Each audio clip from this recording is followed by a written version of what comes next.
Atoms are the basic building blocks of all matter. If you take an apple and cut it continuously, and you will get to a point where you can't cut it, and this point is called as Atomos. Atomos means uncuttable. You can't even see the atom with the most powerful microscope in the world. Protons are positively charged particles and electrons are negatively charged particles. Neutrons does not have any charge at all. There are all sorts of different types of atoms. It depends upon the protons in the nucleus.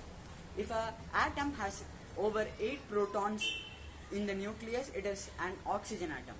And over here, there is only 1 proton in the nucleus, which it means that it is an hydrogen atom.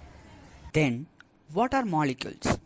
We can think atom as Lego blocks of different color, size, shape and dimensions. We combine it to make a house, a table, whatever you want.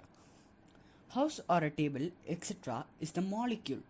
We snap Legos together to make the house. The same way, we snap atoms to make molecules. So, if we just snap one oxygen atom with 2 hydrogen atoms, it makes water. And if we join 11 atoms of oxygen, 12 atoms of carbon with 22 atoms of hydrogen, it makes sugar.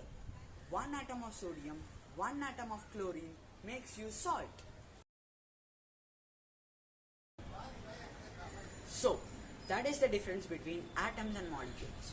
Atoms are the building blocks of everything, and matter are the stuff we get when we combine atoms together.